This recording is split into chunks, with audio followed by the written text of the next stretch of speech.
Alors bonsoir à tous. Ce soir, je voudrais vous parler des politiques linguistiques et notamment je voudrais comparer les politiques linguistiques qui s'exercent dans une république et des politiques linguistiques qui se sont exercées en royauté avant la Révolution française. Par politique linguistique, j'entends, la façon dont les langues ou la langue sont traitées de façon politique sur un territoire et notamment sur le royaume de France.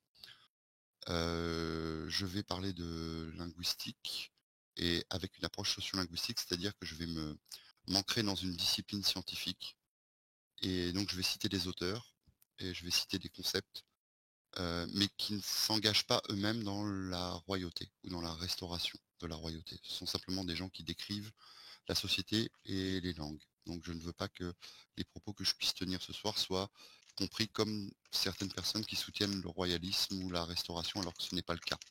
Simplement, je vais me baser sur des faits scientifiques ou des faits avérés et qui émanent d'un consensus scientifique.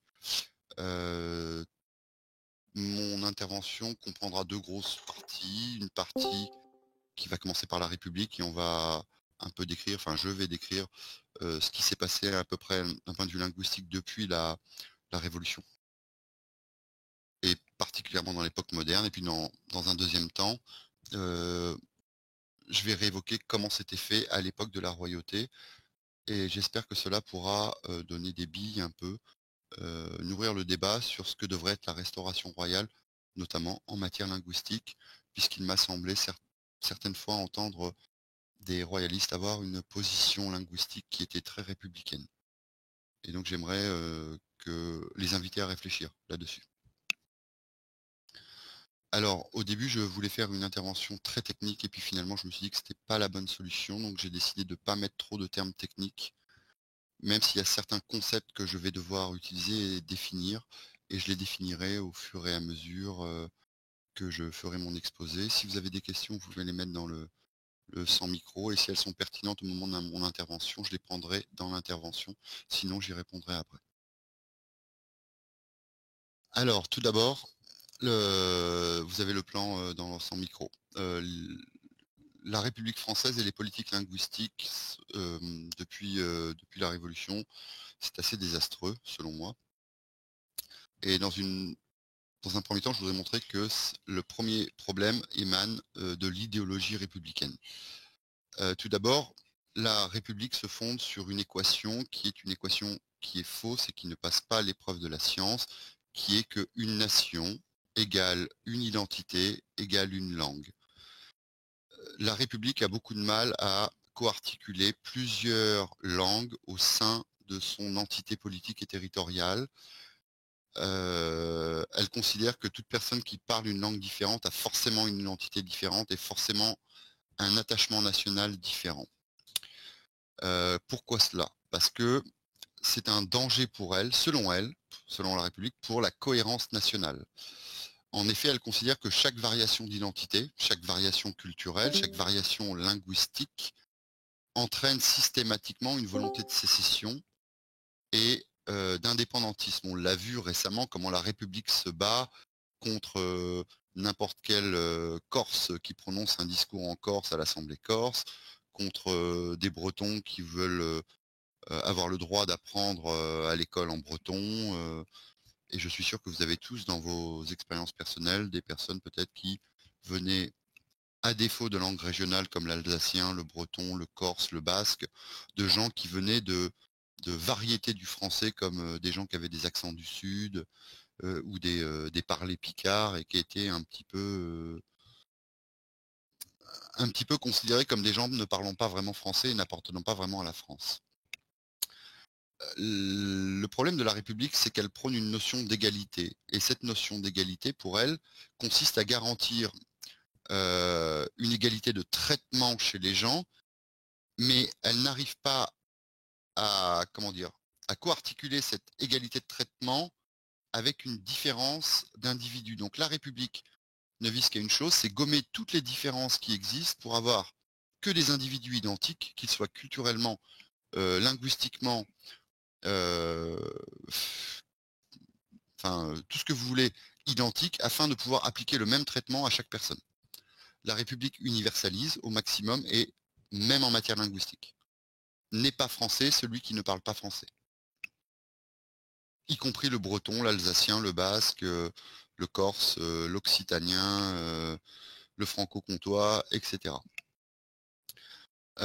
Pourquoi elle a fait ça, la République? Parce que la République est centralisatrice. La République centralise, ça se décide à Paris, et que l'uniformisation du territoire se fait par les besoins administratifs de diffusion sur l'ensemble du territoire, de normes législatives, de lois, de décrets, d'ordonnances, enfin, vous mettrez ce que vous voudrez derrière, et d'exercice du pouvoir et de levier du pouvoir. Elle ne passe que par une langue.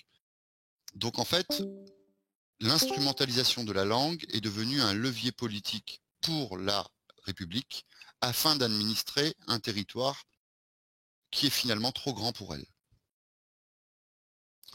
Alors les conséquences sur la politique linguistique, c'est qu'en République, première chose qui s'est passée, c'est que l'Académie française a été abolie tout de suite à la Révolution, parce que c'était une institution impériale, mais elle a été rétablie 10 ans après.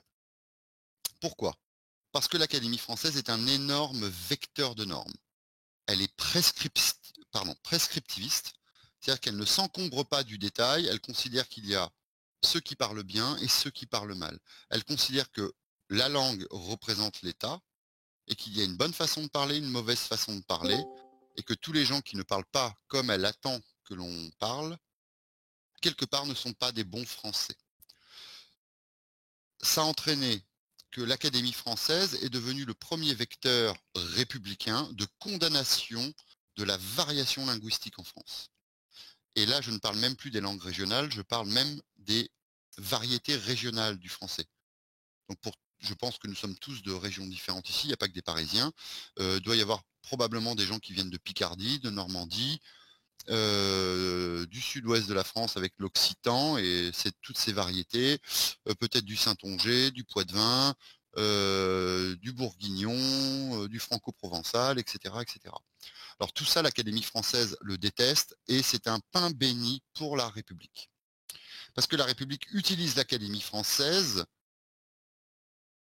de façon royaliste. Et c'est ça qui est très malsain, c'est-à-dire que la République essaye de nous faire croire que l'Académie française a cette volonté pérenne de remplacer le roi, de continuité de l'État français à travers la langue, alors que ça n'a jamais été le cas avant. La République s'appuie également sur le mythe de l'ordonnance de Villers-Cotterêts. Alors l'ordonnance de Villers-Cotterêts, c'est une ordonnance qui a eu lieu en 1539. Le roi à l'époque était François Ier. Et c'est une ordonnance qui va notamment toucher à la pratique linguistique en France, et notamment avec ces articles 110 et 111 dans lesquels, alors je vous écris les articles, je les ai pas, j'ai pas envie de passer 10 ans à les commenter, les articles 110 et 111, dans lesquels sont abordés le fait que en France ne doivent être utilisés, même dans l'administration, que les langues natales françoises. En fait, la République a essayé de nous faire croire que déjà la royauté essayait d'uniformiser linguistiquement la France à travers des décrets et des ordonnances, comme celle de Villers-Cotterêts, afin que le français s'impose. Le problème, c'est que le français, en 1539, ça n'existe pas. Le français de l'époque, ça s'appelle le dialecte de Paris, et rien d'autre. C'est juste un dialecte. Ils sont un gros million à tout casser à parler cette forme linguistique. Mais c'est pas le français. La majorité des Français à l'époque ne parlent pas cette norme linguistique. Et la République se cache derrière la royauté. Alors c'est très marrant, hein, quand la République se cache derrière la royauté pour essayer d'imposer une norme unique en France. D'ailleurs, ça a été un paradoxe, ça soulève un paradoxe parce que je ne sais pas si vous vous souvenez, en France, à un moment, on a voulu expliquer que l'université allait bientôt ne proposer que des cours en anglais et que la langue de l'enseignement universitaire allait être l'anglais. Et la République a crié au scandale, quelque part, en disant Oui, mais ça voudrait dire que l'anglais devient la langue nationale. Alors que non, l'anglais serait devenu une langue universitaire. Alors n'allez pas croire que je cautionne, hein, je ne veux pas que l'anglais devienne la langue universitaire. Ce n'est pas ce que je veux dire. Mais confondre une mesure administrative qui ne concerne que des textes avec le fait d'imposer une norme linguistique sur l'ensemble d'un territoire est un biais que la République aime bien utiliser dans un sens et refuse dans l'autre. Parce que justement, la République n'est pas cohérente là-dessus. La République, qu'est-ce qu'elle a fait avec ça? Elle a traqué les dialectes, les patois, les langues régionales. Qui n'a pas vu des panneaux où il était écrit il est interdit de parler breton et de cracher par terre, il est interdit de parler corse et cracher par terre, il est interdit de parler occitan et de cracher par terre, ou de ne pas dire bonjour à la maîtresse. Le parler, la variation linguistique est devenue une insulte républicaine. Ne pas parler comme à Paris, ne pas parler comme les tenants de la République est devenu une insulte à la France. Et ça, c'est une propagande républicaine qu'il faut démystifier. Deuxième chose, enfin dernière chose que, enfin pas dernière chose, avant-dernière chose que cela entraîne, c'est que toute cette volonté politique de mononormer le territoire français en termes de langue française a trouvé, à partir de 1862, un outil administratif fabuleux qui est l'éducation nationale et l'instruction publique en général. Interdit d'enseigner dans une autre langue que le français. Tout le monde en France doit parler le dialecte de Paris. Ça, c'est vraiment une œuvre républicaine qui date notamment de Jules Ferry, 1862 jusqu'à 1868. Si vous connaissez les différentes réformes qui ont été faites à ce moment-là, vous savez de quoi je parle. Et sinon, allez regarder les réformes de Jules Ferry sur l'éducation, enfin sur le ministère de l'Instruction publique à l'époque, en 1862-1868. Et donc l'éducation nationale a forcé une norme véhiculaire. Alors ce que j'appelle une norme véhiculaire, c'est un véhicule, c'est un moyen de communication. Et elle a interdit les vernaculaires. Alors les vernaculaires, c'est un terme linguistique qui veut dire les langues natales.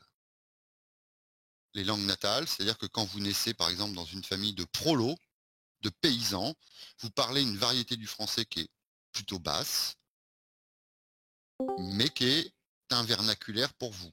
Et à l'école, on vous demande de mettre du passé simple, des subjonctifs imparfaits, d'utiliser une certaine syntaxe, qui est une autre variété du français et qui est pour vous quelque chose que vous pouvez apprendre, mais qui sera un véhiculaire. Une langue que vous allez utiliser uniquement dans des situations de communication qui ne sont pas celles de votre milieu naturel. Ce qui est très intéressant, c'est qu'on sait aujourd'hui, nous les linguistes, que cette politique est à la base de la création de l'échec scolaire. L'échec scolaire est né de cette volonté de la République d'imposer une seule et même norme linguistique à l'école. Elle a empêché les enfants de réussir. Elle a reproduit et créé de l'échec social. Et elle a surtout créé ce qu'on appelle de l'insécurité linguistique. Par insécurité linguistique, on appelle le sentiment qu'éprouve un locuteur lorsqu'il a l'impression de devoir parler une langue, mais qu'il sait qu'il ne maîtrise pas complètement sa norme et qu'il va passer pour un con et que les gens vont le regarder de haut en se disant putain, il n'est pas allé à l'école ce gars-là. Et la République est capable de créer de l'insécurité sociale, linguistique, et de mettre des gens mal à l'aise parce qu'elle les force dans une norme unique. Et du coup, elle a créé l'insécurité de la nation. Comment on peut vouloir que les minorités linguistiques se reconnaissent comme français lorsqu'elles sont discriminées par le simple fait que leur langue vernaculaire et natale ne sont pas reconnues par la République? Et après, la République va s'étonner qu'il y ait des mouvements indépendantistes. Et forcément, puisqu'ils ne sont pas reconnus comme appartenant à la République, eh bien, ils en déduisent qu'ils appartiennent à quelque chose d'autre. Ils ne savent pas quoi. Alors du coup, leur première réaction est probablement à froid de se dire on appartient aux gens qui parlent la même langue que nous. C'est un peu rapide, mais c'est compréhensible. mais on y reviendra si vous voulez dans les questions à ce niveau-là. Dernière chose, la francophonie. La francophonie n'a jamais autant perdu de vitesse que dans la République. On explique aux Sénégalais qui savent mal parler français. On explique aux Camerounais qui prononcent mal les R et que leurs voyelles sont à chier. On explique à l'Afrique occidentale que lorsqu'elle crée des mots français, c'est de la merde parce que ça vient pas de l'Académie française. Que font ces gens? On les rejette de la langue française? On leur dit que leur variété du français n'est pas du français? Ils repartent vers leur langue tribale en rejetant la France. Et après, on ne comprend pas pourquoi la francophonie perd de la vitesse. La République a créé la perte de vitesse de la francophonie. Et rien d'autre. Parce que sa politique consistait à dire que le vrai français, c'est le français de Paris, le français de l'Académie française, et que tous les autres français étaient des français de première catégorie, bas de gamme, mauvaise qualité, et qu'ils n'avaient pas lieu d'être. Maintenant, qu'est-ce qui se passait dans la royauté? Dans la royauté, il y avait la diversité linguistique, et même la royauté s'appuyait sur la diversité linguistique pour justifier son autorité. Pourquoi? La royauté ne s'appuie pas sur une uniformisation linguistique. La monarchie s'attache sur un rattachement des terres à une couronne. Et le rattachement des terres, ça passe par le rattachement des langues. Et on ne peut pas rattacher des gens et des territoires sans rattacher leur langue. Donc forcément, au temps de la royauté, il y avait une reconnaissance à la fois des langues régionales. Donc ce qu'on va décrire comme des langues régionales, ce sera plutôt les patois, les dialectes, même si j'aime pas trop ces mots. Et puis, on va dire les langues étrangères territoriales. Alors par langue étrangère territoriale, j'appelle les langues qui ne sont pas des langues latines, mais qui sont sur le territoire français, à savoir le basque, le breton, qui est une langue celtique de la famille indo-européenne, l'alsacien, qui est une langue germanique de la famille indo-européenne, et peut-être le corse, qui est quand même une langue latine, mais qui est quand même bien différente, puisqu'elle elle ne fait pas partie des langues gallo-romanes. Il faut savoir qu'à l'époque, la royauté n'avait qu'un seul ennemi linguistique, c'était le latin.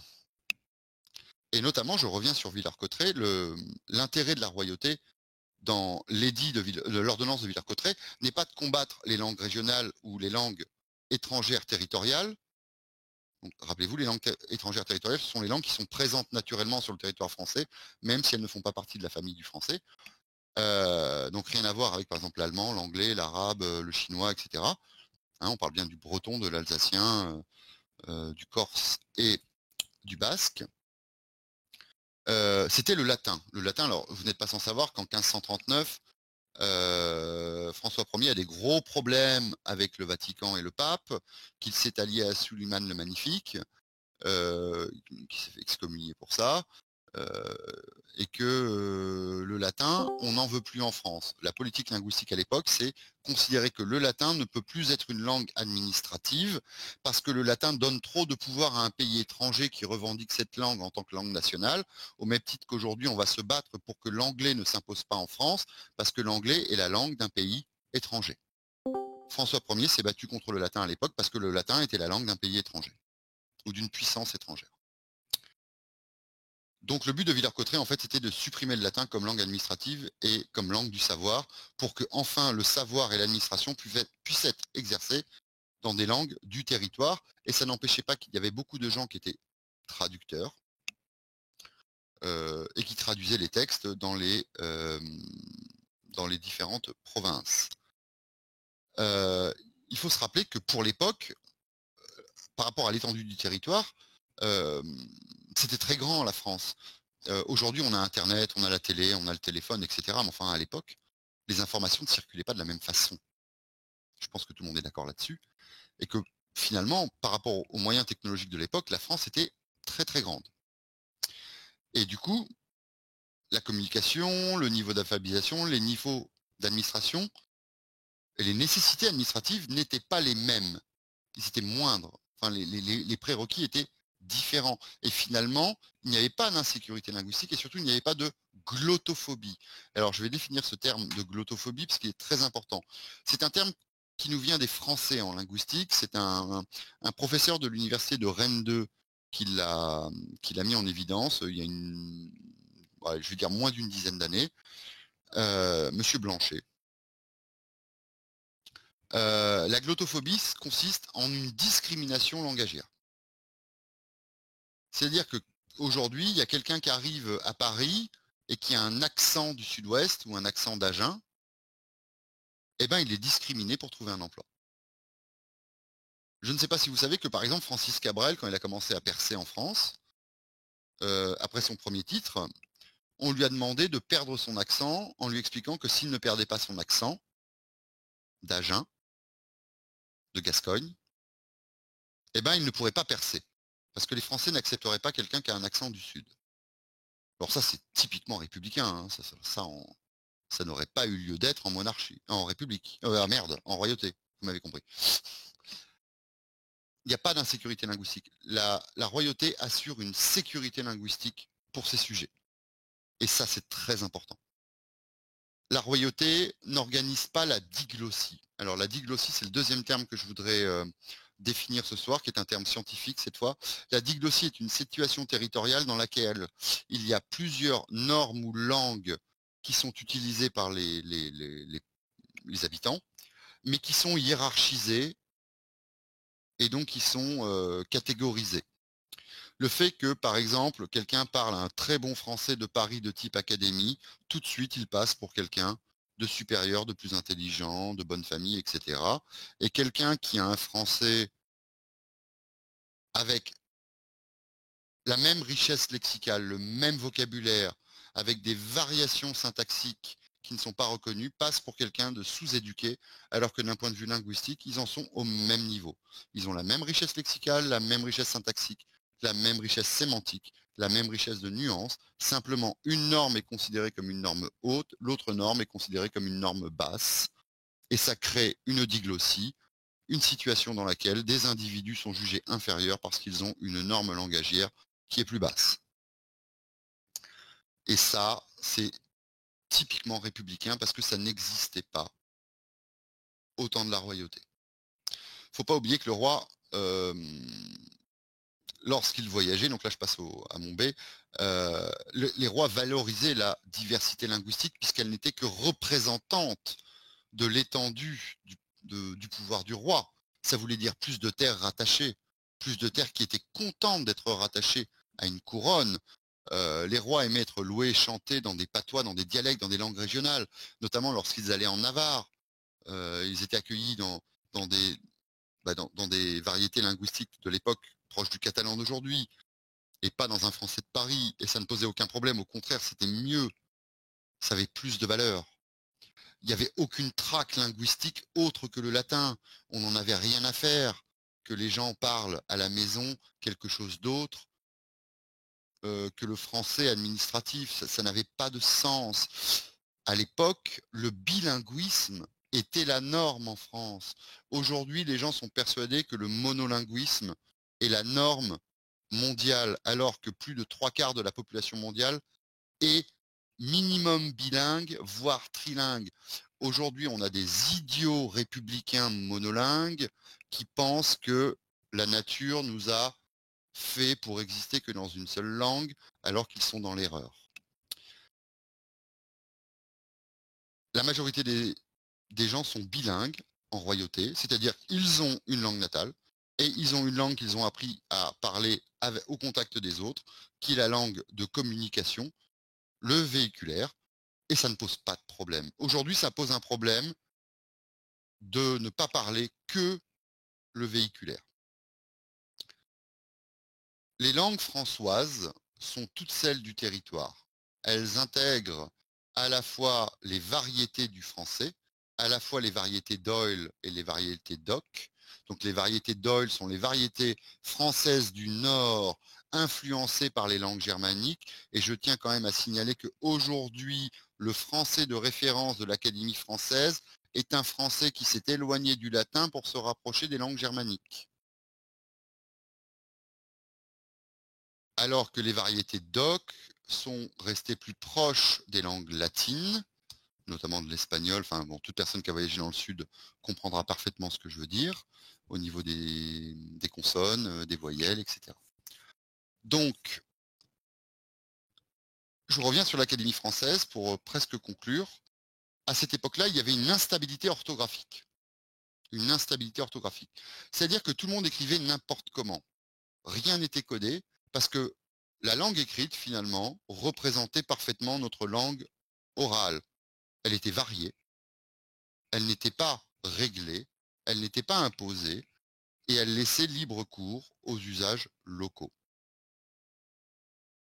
Aujourd'hui, nous sommes face à une orthographe et à des usages écrits qui sont extrêmement structurés, extrêmement encadrés et extrêmement stigmatisants. On a un taux d'échec en orthographe en France qui est bien supérieur au reste de l'Europe parce qu'on a une orthographe qui a été fixée quasiment selon le 3e dictionnaire de l'Académie française en 1740, malgré quelques réformettes au fil du temps. La dernière vraie réforme de l'orthographe en France, elle date de 1990 et c'était vraiment une réforminette, hein, je vais même dire, tellement on n'a rien fait dessus. Donc aujourd'hui, on a des enfants qui sont censés s'exprimer dans une écriture purement de Paris et qui aux 4 coins du pays échouent parce qu'on leur demande d'écrire une langue qui n'est pas la leur. Donc pour conclure, les sentiments indépendantistes qu'on peut avoir en France sont liés intimement au sentiment de glottophobie exercé par la République sur les gens qui sont dans la variation linguistique, et qu'un système politique cohérent, même ethniquement, se doit toujours d'articuler les langues natales à une langue commune, mais ne pas imposer la langue commune comme langue natale. Voilà, j'ai fini ma présentation et je vais prendre vos questions si vous en avez. Alors je vais commencer à répondre à la question de Luis. Effectivement, je me suis trompé, c'est pas 62-68, c'est 82-88. Tu as tout à fait raison, je me suis planté dans les dates à 20 ans près, mais bon, j'avais en tête la belle époque. Effectivement, petite erreur de date, mais bon, j'avais pas écrit les dates sur mon document, etc. Donc je remonte un peu. Pour Castellan, est-ce que l'Académie française est une notion très bourgeoise du contrôle? Effectivement, on peut s'interroger sur la composition de l'Académie française alors je ne sais pas si tout le monde connaît l'Académie française, très rapidement, il y a 40 sièges. C'est une institution qui a été créée par Richelieu. À l'Académie française, on va trouver des hommes d'église, on va trouver des journalistes, on va trouver des écrivains, on va trouver des hommes politiques, et la seule chose qu'on ne trouve pas à l'Académie française, ce sont des linguistes. Alors, une fois qu'on a dit ça, je pense qu'on a tout dit sur la valeur linguistique de l'Académie française. Est-ce qu'on peut imaginer l'Organisation mondiale de la santé ne pas être composée avec des médecins? Voilà. Savina, lingua franca, comme je ne sais plus à quel moment tu as posé ça sans contexte, je ne saurais pas répondre. Bladla, dans quelle mesure est-il pertinent de réinstaurer les langues régionales? C'est-à-dire que c'est pas les réinstaurer, mais c'est-à-dire c'est pas les discriminer, et c'est-à-dire plutôt faire une transition vers un système qui reconnaît le bilinguisme. C'est-à-dire que laisser les gens et parler breton et parler français. Laisser les gens et parler occitan et parler français. Arrêtez de penser qu'un bon citoyen français est une personne qui ne parle qu'une langue, qui ne parle qu'une norme de la langue. Parce que même à l'intérieur du français, il y a tout un continuum de pratiques langagières et de ce qu'on appelle un continuum dialectal. Il y a tout un continuum de dialectes. Enfin, je sais pas, si on prend l'exemple du mot serpillière et qu'on demande aux gens qui viennent de différentes régions comment ils disent, ils ne diront pas de la même façon. Les voyelles, moi j'ai entendu une fille du Havre me dire la porte, elle a dit la porte. Voilà, bah, au lieu de dire un O, elle dit un E. Voilà, c'est comme ça qu'ils prononcent là-bas. Donc, voilà, donc il faut qu'on arrête de stigmatiser les gens et qu'on reconnaisse que dans chaque coin du pays, les gens vont parler un peu différemment et que ça ne les empêche pas de parler la langue commune, qui sera le français. Le français de Paris, parce que ce sera le français de Paris, la langue commune. Donc c'est pas un problème de réhabilitation des langues régionales, de réinstauration, c'est justement d'arrêter de les piétiner, en fait. On célébrait les langues régionales. Oui, probablement qu'elles étaient célébrées, je ne sais pas, dans quelle mesure. Là, j'ai pas vraiment bossé la chose. Alors dans le contexte actuel, des moyens de communication étendus, pour répondre à Alain, je vais prendre juste l'exemple de la Chine. La Chine, c'est plus de 60 variétés linguistiques, c'est plus de je sais pas combien de langues, c'est plus de je sais pas combien d'ethnies. C'est une technologie qui fait rougir la France tellement le moindre balayeur de rue qui a pas un sou a un iPhone 6 à faire pâlir ta grand-mère et pourtant ils ont aucun problème de communication aux quatre coins du territoire. Donc non, c'est pas la communication qui impose un besoin d'uniformisation. Même si c'est vrai que l'exemple chinois est pas forcément bon parce que l'uniformité se fait plutôt à l'écrit. À mon avis, non. Après, peut-être que des gens ont fait des études là-dessus, mais je ne pense pas, puisque à partir du moment où on part du principe que les gens peuvent être bilingues, et ben du coup, comme des traductions peuvent être faites, prenons un exemple comme la Belgique. Il y a 3 langues en Belgique officielles. Enfin, ça va, ils en meurent pas, hein. Enfin, et en Suisse, il y en a 4.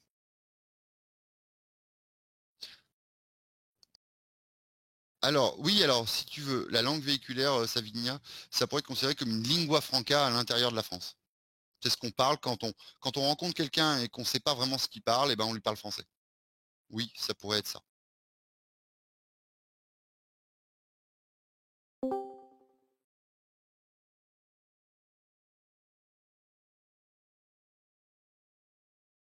Alors, je suis en train de lire la question de Mathéo.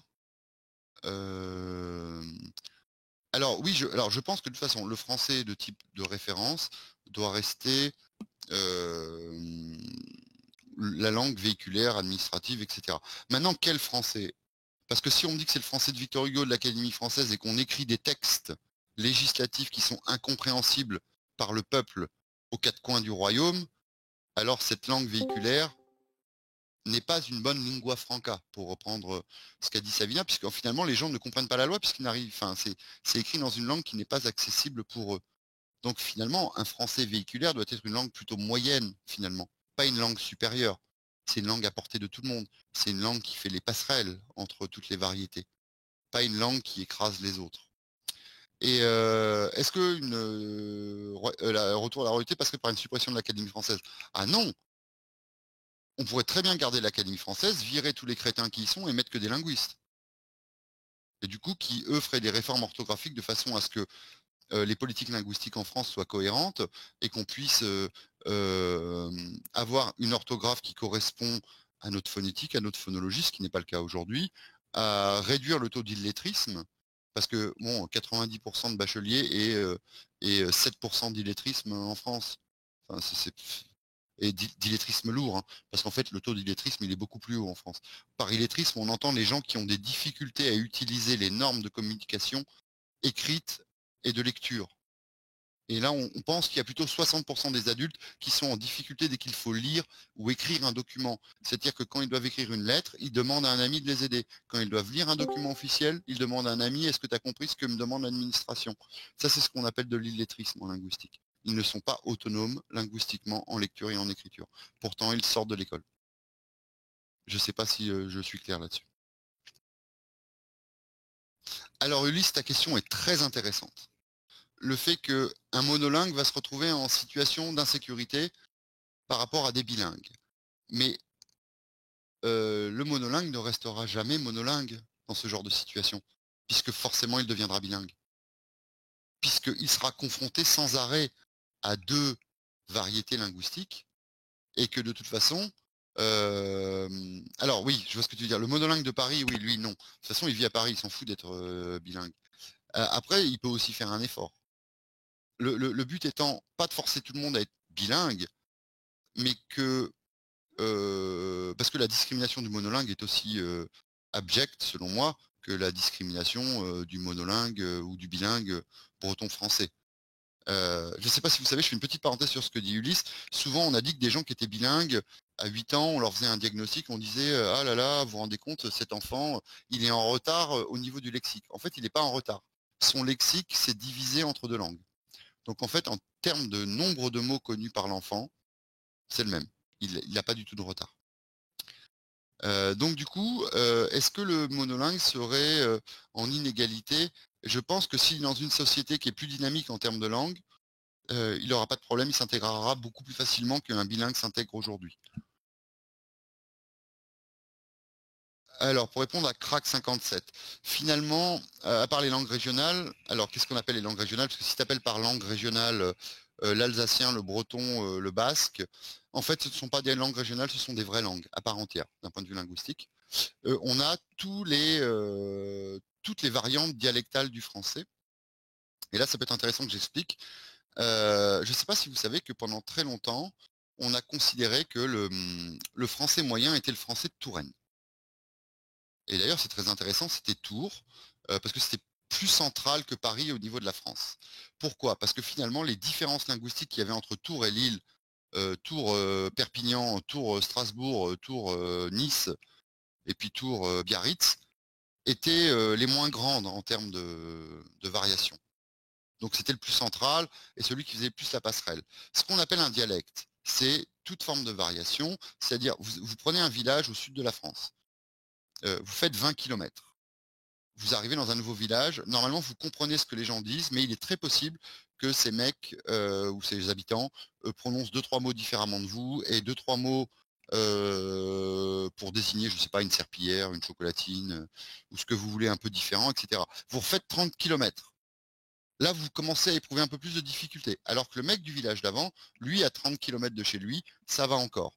Et puis comme ça, vous refaites 30 kilomètres. Et puis plus vous faites des kilomètres, plus vous ajoutez des variations. Et plus le continuum dialectal grandit, un peu comme des couleurs. Et plus au bout d'un moment, vous avez l'impression de sortir d'une couleur et de rentrer dans une autre couleur. Là, vous sortez du rouge, vous rentrez dans le orange. Et pourtant, tout le petit dégradé que vous aviez au centre, vous ne saviez pas tellement si vous fallait dire que c'était un truc différent ou un truc comme vous, un peu en variation. Il faut bien comprendre que les langues, c'est exactement comme les couleurs. C'est un spectre. Et c'est ce qu'on appelle le continuum dialectal. Donc en fait, finalement, les langues régionales en France, il y en a des centaines et des centaines et des centaines. Presque une par village.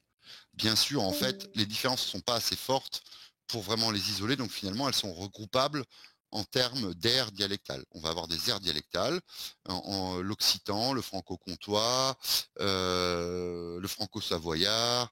Alors du coup, en occitan, il y a l'occitan occidental et l'occitan oriental. On a les langues du Nord, avec plutôt ce qu'on appelle les langues d'Oil, avec les branches picardes, les branches normandes, les branches franches, donc là des francs, et l'alsacien, enfin, etc., etc. Mais en fait, tout ça, ce sont des langues régionales. Et le basque, je reviens, le breton, le corse et l'alsacien ne sont pas des patois, ne sont pas des langues régionales, ce sont des langues étrangères à part entière, sauf que ce sont des langues territoriales. L'arabe est une langue déterritorialisée, puisque c'est une langue rapportée, au même titre que le chinois, et au même titre que l'anglais. Alors Redskin pose une question très intéressante pour laquelle je n'ai pas de réponse. Il demande comment on intègre les langues extraterritoriales, donc les langues déterritorialisées, c'est-à-dire des gens qui arrivent, qui sont bilingues, enfin qui vont devenir bilingues, et qui viennent avec une langue qui n'est pas native de France, entre guillemets native de France, c'est-à-dire par exemple des gens qui sont d'origine algérienne et qui arrivent et qui ont l'arabe en langue à la maison et le français euh, en langue de communication ou ça peut être l'anglais, ça peut être l'allemand aussi, hein, des gens comme ça peut être le chinois, etc. C'est une très bonne question. Aujourd'hui, on ne sait pas trop quoi faire avec ça. C'est compliqué. Probablement que si c'était un peu plus reconnu, il serait un petit peu moins dans le rejet du français. Parce qu'encore une fois, on en revient toujours au sentiment identitaire du fait de se faire dénigrer sa langue natale. Et justement, comme il faut sortir de l'équation qu'une langue égale une identité, c'est pas parce que tu parles arabe que tu peux pas être français. C'est pas parce que tu parles pas chinois que tu peux pas être français. C'est pas parce que parles allemand, parce que ta mère est allemande, que tu peux pas être français. Parce qu'en revanche, là, on y arrive bien, ça, à ce niveau-là. Et c'est parce que justement on refuse le bilinguisme qu'on retranche des gens dans leur langue et que derrière leur langue, ils essayent de remettre une identité sur le modèle républicain.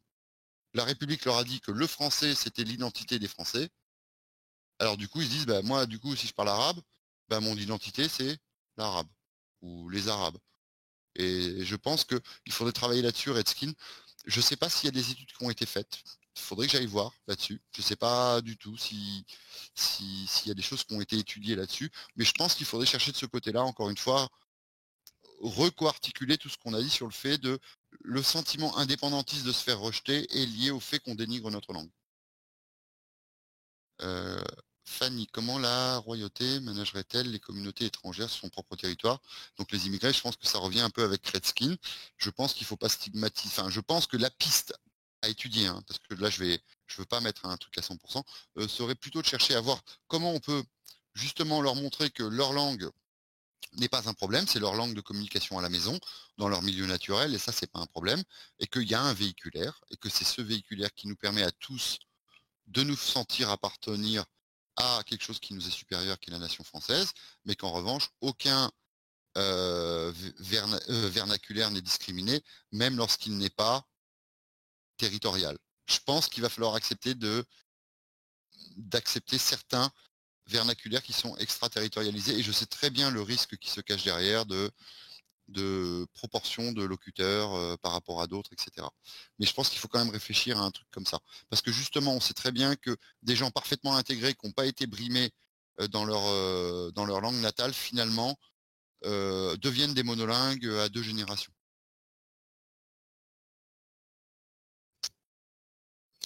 Dameron. Est-ce qu'il faudrait simplifier le français pour le rendre plus accessible alors qu'il existe naturellement plusieurs registres? N'y a-t-il pas le risque de niveler par le bas alors que, je le dis certes avec le cœur, la langue française permet une gymnastique intellectuelle unique, n'en saurait-elle pas impacter? Alors voilà, c'est un peu ça que je voulais souligner. Il y a beaucoup de gens qui ont l'impression que le français, déjà, c'est une langue qui est plus riche, qui est une gymnastique intellectuelle. Donc ça, c'est encore une fumisterie. Les linguistes se marrent tous à ce niveau-là, parce que n'importe quelle personne qui a étudié beaucoup de langues se rend compte que toutes les langues sont aussi riches les unes que les autres. Elles ont des complexités différentes et des modes de richesse différentes. Leur richesse ne prend pas la même source. Elle peut être dans le lexique, elle peut être dans la syntaxe, elle peut être dans la conjugaison, elle peut être dans la tonalité, elle peut être dans énormément de choses. Et on a un peu survendu le français aux Français. Et les Français ont fini par tomber amoureux de leur propre langue en pensant que le français leur donnait accès instantanément à la philosophie et que par définition, ils étaient plus intelligents et pensaient mieux que ceux qui parlaient dans une autre langue. Ce qui est complètement faux et passe pas l'épreuve de la science. Simplifier le français. Il ne s'agit pas de simplifier le français. Déjà, il faut arrêter de penser que on peut contrôler le français. Le français est une langue vivante. Il a évolué depuis 500 ans et tous les gens qui veulent fixer le français dans une norme écrite, s'ils sont cohérents, ils arrêtent de parler français et ils reviennent au latin. Ou ils reparlent comme Rabelais. Mais en fait, les gens sont tombés amoureux d'une norme du français qui vient du XVIIIe siècle, en pensant que c'était une norme absolue, en plus sans comprendre qu'en fait c'était une norme populaire, hein, qu'à l'époque c'était considéré comme la norme basse du français, que c'était le petit peuple qui parlait comme ça, et les plus beaux écrits de Voltaire, etc., sont écrits dans le langage du peuple, pas dans le langage de l'aristocratie, de l'élite, et dans la plus belle plume. Non, non, c'est le langage du peuple qui est retranscrit. Il faut savoir que l'accent circonflexe, par exemple, est apparu dans le 3e dictionnaire de l'Académie française, était décrié, considéré comme la pire des engeances. C'était une saloperie de modernisme qui venait de ces jeunes révolutionnaires qui voulaient tout chambouler alors qu'ils ne savaient pas écrire et qui ne comprenaient pas la différence entre une voyelle courte et une voyelle longue. Et qui voulaient faire une épenthèse là où il y avait une syncope. Et là, je prends volontairement des termes linguistiques que personne ne comprend, parce que c'est exactement ce qui se passait. Ce sont des gens qui ont un savoir littéraire et qui en font un frein pour tous les autres, alors que ce n'est pas nécessaire. Le français est inutilement difficile. Il faut savoir que dans les pays latins, un enfant met 2 ans à apprendre à lire, à écrire. En France et en Angleterre, il met 4 ans. Et l'anglais, c'est la même chose, hein. L'anglais souffre du même problème orthographique que le français. On a un code orthographique qui ne correspond pas à notre code phonétique. C'est-à-dire qu'on n'écrit pas ce que l'on dit en français. Ce que l'on écrit ne correspond pas à ce que l'on prononce. Et c'est pour ça que dès que vous avez une maîtresse qui vous dit « Mais écoute ce que j'ai dit, écoute ce que j'ai prononcé », collez-lui une claque. Collez-lui une claque sans déconner. Elle est stupide. Voilà. Donc le français permet pas de gymnastique intellectuelle plus que d'autres langue, c'est une légende franco-française entretenue par les Français et on va la trouver dans tous les pays. Les Chinois sont persuadés qu'en chinois, on est capable de plus de nuances que dans d'autres langues. Les Japonais sont persuadés qu'en japonais, ils ont plus de leviers que d'autres pour donner de la politesse et donner de la face, etc. Les Anglais sont persuadés qu'ils ont plus de vocabulaire que toutes les autres langues alors qu'ils font que des emprunts, etc. Il ne faut pas tomber dans l'excès. Pour remettre au goût du jour. Comment remettre au goût du jour les langues régionales? Il n'y a pas à remettre au goût du jour les langues régionales, il faut juste laisser les gens vivre leur langue. À mon avis, après, hein. C'est-à-dire, enfin, c'est pas une mode non plus. Après, simplement, peut-être, là, je pense que d'autres linguistes devraient donner leur avis parce que je suis pas calé. Moi, je veux juste faire lever comment dire? Enlever le bouchon qu'il y a sur les langues régionales. Après, comment on encadre ça vraiment en termes de politique? Je sais pas. Mais enfin, je pense que si les Bretons parlent breton et qu'ils parlent aussi français et qu'il y a des textes législatifs qui leur arrivent en français, ils les traduiront en breton. Tous les Bretons comprendront ce qu'on a voulu leur dire. Et puis voilà, ça se passera. Il n'y a pas besoin pour un Alsacien d'aller apprendre le breton. Il n'y a pas besoin pour un Breton d'apprendre l'alsacien. Et je vais pas demander à un Strasbourgeois de dire chocolatine. Oui, alors, pardon, Philippe, qui dit le français est la langue de la France, c'est une devise républicaine. Le français est une langue en France, mais pas seulement. C'est une langue de France, qui vient de France. Aujourd'hui, c'est une langue en France, parce qu'il y a plus de locuteurs francophones à l'extérieur de la France qu'en France. Et après, on en revient à ce problème de francophonie. Qu'est-ce qu'on fait du français africain, du français québécois et du français ontarien? Parce que tous nos compatriotes français, ils n'arrêtent pas de citer le Québec, ils n'arrêtent pas de citer le Québec. Qui connaît la réalité de l'Ontario en termes de français? Parce que les Québécois chient sur les Ontariens en disant qu'ils parlent pas un bon français par rapport à eux, les Québécois. Vous voyez, enfin, c'est l'hôpital qui se moque de la charité, j'ai envie de dire. Vous voyez, donc encore une fois, d'un point de vue linguistique, il faut qu'on tempère un peu tout et qu'on arrête de. Alors, Ulysse, quels seraient les moyens pour lutter contre les influences linguistiques étrangères si elles ne sont pas appropriées? Je pense qu'une influence germanique sur les parlers rhénans ne sont pas incohérents, par exemple. Alors effectivement, moi je ne sais pas. Là, je n'arriverai pas à trancher. Il faut vraiment comprendre que si on se bat contre l'influence des autres langues sur le français, il faut être cohérent jusqu'au bout. Et tout le monde lâche les langues latines et on revient aux langues celtes et on prend le breton. Enfin, faut de la cohérence jusqu'au bout. C'est-à-dire, on peut pas, on peut pas prôner une chose et pas se l'appliquer à soi-même. Et en fait, les langues latines ont viré les langues celtes. Mais à la base, le territoire français est un territoire celte. Donc voilà, les influences linguistiques, en linguistique, on appelle ça le contact des langues. Il y a des contacts, notamment à la frontière, en Alsace, etc. Vous voyez bien, enfin, pour ceux qui habitent près de l'Espagne, il y a des contacts entre le français et l'espagnol. L'Italie, il y a du contact entre l'italien et le français, etc., etc. C'est inévitable. C'est très difficile d'empêcher les, euh, les influences linguistiques.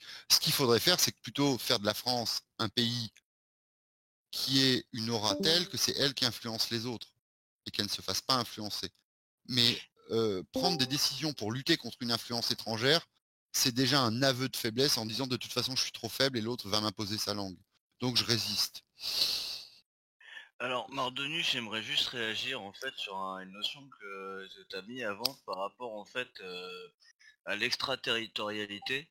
En fait, je pense que notamment quand Redskin parlait d'extraterritorialité, il parlait éventuellement des langues non, enfin, qui ne sont pas dans le territoire métropolitain, qui sont parlées dans les dom-toms, comme le polynésien, comme certaines langues Oui, oui, oui. amérindiennes et tout ça. Et Et celles-là, ce sont des langues de France.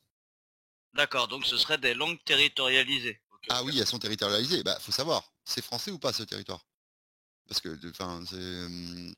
Pour moi, oui. Après, Alors, mais non, mais voilà, faut vraiment être clair là-dessus. Ce qu'on appelle une langue déterritorialisée, c'est une langue qui vient d'un territoire extérieur et que sur place, il n'y a pas de population locale qui parle cette langue à la base. d'accord. Ok, ouais. Ok, pas Donc, de par souci. exemple, les Bretons, il y a des Bretons en France, le breton n'est pas une langue déterritorialisée, c'est bien une langue du territoire français. C'est pas la langue OK. française, mais et Et c'est la même logique en fait avec les DOM-TOM quoi, les voilà. ultramarins. Mais si on considère que les DOM-TOM font partie de la France, alors les Ah langues qui oui, sont parlées là-bas a sont priori des oui. langues de France. Ce sont OK. pas des langues françaises, ce sont des langues de France. Ouais, ouais. Et en tant que telles, elles ont le droit de citer en France. À moindre mesure, hein, bien sûr, je m'entends, hein. Je vais pas dire, enfin, moi, je vais pas apprendre le polynésien demain, hein. Ah bah non, non, on est d'accord. Mais Heu, OK. Bah Ulysse, c'est à toi.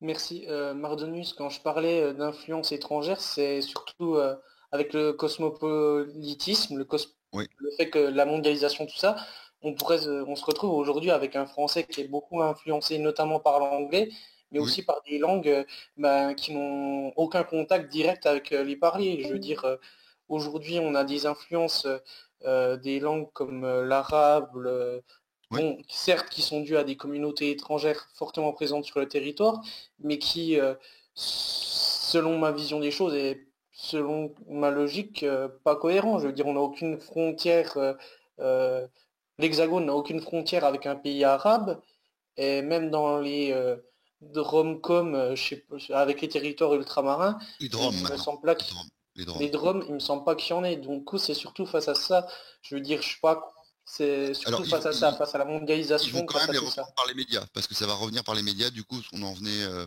en fait, ça va se diffuser quand même par les médias. Mais, pour nuancer un peu ce que tu dis, on a, en français, dans le lexique français, il y a une certaine quantité de mots arabes et il y a 2 sortes de mots arabes.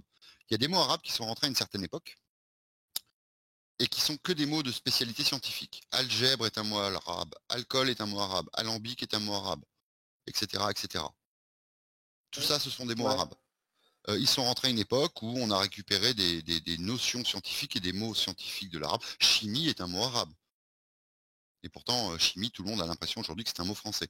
Et alchimie, c'est le vrai mot de l'arabe, alchemia, voilà, enfin, qui donne la chimie. Et puis on a une deuxième vague de mots arabes qui rentrent en français, liés à l'immigration.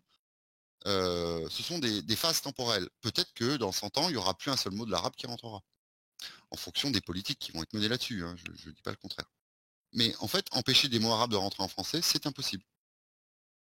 D'accord, ben merci, mais après je visais pas spécialement l'arabe, j'ai juste pris ça Non, comme non, mais exemple, mais l'arabe, c'est surtout une... en fait au cœur de ma pensée, excuse-moi de te couper, je Vas-y. sais que c'est mal poli, mais j'aimerais juste terminer Non, ma non, non, je phrase. t'en prie. J'avais au cœur de ma pensée l'anglais parce que je sais plus où j'avais entendu ça, mais il y avait quelqu'un qui disait quand même qu'on vivait une époque malheureuse, qu'aujourd'hui il y avait plus d'anglais à Paris que d'allemands en 39 ou en 40, tu vois. C'est surtout par rapport à ça en fait. Oui, bon, C'est après. les influences de la mondialisation qui nuisent à l'identité française, qui puisent ses ressources, du coup, comme tu le dis, dans la diversité de ces langages. Mais merci Mais, d'avoir pris le temps de me répondre. alors, je vais quand même te Et au passage, répondre. merci pour ton intervention qui était de Ra- très bonne rassu- facture. Rassurons-nous quand même un peu. Sur tous les mots anglais qui nous passent, la majorité viennent de chez nous. C'est un peu comme si un anglais venait t'apprendre à faire une omelette. Tu vas lui dire merci, parce qu'il a mis 3 haricots blancs dedans. Tu vois. Il va t'apprendre à faire son omelette. Effectivement, quand tu as le mot management qui vient en français, tu rigoles. Management, c'est le verbe ménager en français. Quand tu as parking qui vient, bah, c'est le mot parc, du verbe parquer en français, qui revient. Etc., etc. La majorité des mots anglais qui rentrent en français, ce sont des mots français qui étaient d'abord rentrés en anglais. Comme je disais, pour lutter contre l'influence linguistique, faut pas lutter, c'est justement, faut faire en sorte que le français soit une langue qui soit assez noble, qui défende des valeurs telles que c'est elle qui devient une langue que les autres ont envie d'apprendre. Aujourd'hui, pour des raisons économiques, pour plein de raisons, c'est l'anglais qui s'impose parce que parce que les gens en ont besoin, etc. Mais on ne fait pas du français ou des variétés du français quelque chose que les gens ont envie d'apprendre. Les gens ne l'apprendront que s'ils en ont besoin. Le français n'est plus une langue sexy que les gens ont envie d'apprendre. Ça ne fait bander personne, le français. C'est devenu autoritaire, le français. C'est ça le problème, à mon avis. Quels seraient les moyens pour lutter? OK. Fanny, je n'arrive pas à savoir pourquoi l'orthographe ne viendrait pas de l'étymologie. Peux-tu m'éclairer? Parce que les étymologies sont, là, il faudrait vraiment que je te donne un cours de linguistique parce qu'il y a une différence entre étymologie et morphologie qui est assez complexe. Le problème, c'est que l'Académie française a créé plein de fausses étymologies, ce qu'on appelle, des étymologies populaires, et a créé des orthographes qu'elle pensait avoir bien identifiées d'un point de vue linguistique comme, étymologiques et qui ne le sont pas. Par exemple, Elle a pensé que poids venait du verbe latin pondere, donc on lui a mis un D alors que ça vient de pensere. Donc en fait, normalement, il ne devrait pas y avoir de D en français à poids. Donc tout ça, c'est très compliqué. Et que doit faire l'orthographe? Est-ce que la fonction de l'orthographe, c'est de coder le langage oral, ou est-ce que la fonction de l'orthographe, c'est de porter l'histoire de la langue? Ou est-ce que la fonction de l'orthographe, c'est un peu les deux? Et justement, c'est là où il y a des grands débats sur justement, sur cette échelle entre les deux, tu vois, porter l'échelle de la langue, porter l'histoire de la langue, ou porter des informations grammaticales, et porter la phonétique. Où est-ce qu'on se place? Où est-ce qu'on met le curseur? Est-ce qu'on met le curseur plutôt maximum vers la phonétique? Est-ce qu'on met le curseur maximum vers l'histoire, l'étymologie, etc. Sachant que ça peut perdre des gens, parce que ça va créer un décalage avec la phonétique, etc., etc. Après, on pourra réavoir des discussions là-dessus plus tard, hors de cette soirée. Savina, mais une langue n'est-elle pas axée sur la culture? Mais la culture n'est-elle pas axée sur une langue? C'est tout, c'est ma réponse. Enfin, c'est l'œuf et la poule en fait. Les deux s'entrecroisent. Une culture se nourrit de la langue, comme la langue se nourrit de la culture, et grandit, et se développe, et se construit progressivement. En Suède, les immigrés gardent les langues d'origine, et elles sont même enseignées à l'école chez les enfants immigrés. Pourtant, ils ne s'intègrent pas à la société suédoise et posent des problèmes, notamment des conflits interethniques. Le problème n'est pas le surplus d'immigrés. Alors probablement, je suis d'accord. Moi, je ne suis pas pour qu'en revanche, les langues déterritorialisées soient enseignées. En revanche, moi, je suis pour qu'il y ait... Et attention, moi, je ne suis pas pour qu'il y ait un enseignement des langues. Moi, je suis pour qu'il y ait des enseignements dans des langues. C'est-à-dire que si on a des gens qui parlent vraiment breton, qui sont pas forcément à l'aise en français, on peut très bien faire le cours de maths à Brest en breton, ou le cours d'histoire en breton. Mais de là à faire des cours de langue, c'est encore un autre problème. Et peut-être que c'est de ma faute et je me suis mal exprimé à ce moment-là. Je n'ai pas parlé d'enseigner les langues, j'ai parlé de la capacité de recevoir, enfin, je voulais parler en tout cas de la capacité de recevoir un enseignement dans une langue qui est la mienne. Enfin, qui est la mienne, c'est pas moi, mais c'est genre la personne qui sera concernée, en fait. J'espère que ça répond à ta question, Redskin. Alors peut-être que oui, le problème de la Suède, c'est qu'ils font... Enfin, de toute façon, dans le Nord, ils ont toujours tendance à croire qu'ils sont en avance, mais ils sont en avance sur les bêtises. Souvent. L'invasion linguistique de l'anglais dans le français contemporain peut-elle être considérée comme bonne et acceptable, ou bien y a-t-il un juste milieu possible entre les évolutions de variétés linguistiques et le respect de certaines langues? Alors moi, je pense qu'il y a carrément un juste milieu, Len. Tu fais bien de le préciser. Moi, par exemple, je suis en sciences, je suis à l'université. J'ai déjà clairement dit que je refusais d'écrire un article scientifique en anglais, alors que c'est une langue que je maîtrise parfaitement. Tout le savoir scientifique que je produirai dans mes recherches sera écrit en français. Et rien d'autre. Et voilà. Après, c'est aux gens de se positionner. Enfin, il faut aussi que... Parce que en fait, il y a plein de gens qui sont contre l'anglais, mais ils n'arrêtent pas de dire «Ouais, mais c'est cool, ok, t'inquiète, je viens demain», etc. Là, ils ont déjà fait 2 mots anglais. Mais est-ce que c'est vraiment encore des mots anglais? Est-ce que c'est devenu des mots français? Enfin, la frontière est large. Maintenant, il y a des nouveaux termes qui rentrent tout le temps. Comment on lutte contre le Québec? Le Québec, c'est le plus en avance contre la lutte contre l'anglais parce qu'ils sont encore plus au contact que nous. Parce que le Canada est un pays bilingue, multilingue, on dit d'ailleurs, pardon, avec 2 langues officielles, le français et l'anglais, mais le français est vraiment minoritaire. Et les francophones du Canada, et notamment du Québec et de l'Ontario, sont vraiment en lutte acharnée contre l'anglicisation de leur langue. Et donc, ils ont développé des mots comme courriel. Si vous avez déjà entendu le mot courriel, ça vient du Canada. Pourriel, ça vient du Canada, mais celui-là, il n'a pas pris. Courriel, en revanche, a pris. Bon, ils avaient sorti des trucs comme mâchouillon à la place de chewing gum. Je sais pas si vous avez déjà entendu ces mots-là, mais bon, voilà. Eux, ils luttent comme ça, avec le vocabulaire. Ils refusent de prendre les mots français, pardon, les mots anglais et et de les intégrer à la langue. Le Québec, lui, ce qu'il fait, c'est qu'il va essayer de retrouver des morphologies, des étymologies, je vais prendre le mot étymologie, des étymologies du français, donc mâchouillon, ça mâchouiller, mâcher, ça va faire mâchouillon pour faire un chewing gum. Et les Français, eux, leur stratégie, c'est plutôt, on prend un mot anglais et on le francise dans sa prononciation, dans son orthographe et dans sa terminaison. Voilà, c'est pas la même façon de faire. Les Québécois n'ont pas la même façon de faire que les francophones de France. Et les grands oubliés de tout ce débat, c'est toujours les Belges. parce que les Belges contribuent énormément à la langue française, et c'est souvent des oubliés. Ils ne pèsent rien dans le français, alors qu'ils sont peut-être en première ligne contre à Bruxelles contre l'anglais et le néerlandais, par exemple. Je ne sais pas si vous saviez ça. Et voilà. Et alors, je finis la dernière question. En parlant du français du Canada, peut-on considérer le Medchif comme une richesse culturelle française ou francophone? Je ne sais pas ce que c'est que le Medchif, donc je ne pourrais pas répondre à cette question. Je suis désolé. Alors, ma conclusion, en fait, c'est un peu, alors là, avec plus personnel que scientifique. Je vais pas vous mettre de bibliographie, à la rigueur, si vous voulez que je vous indique des livres ou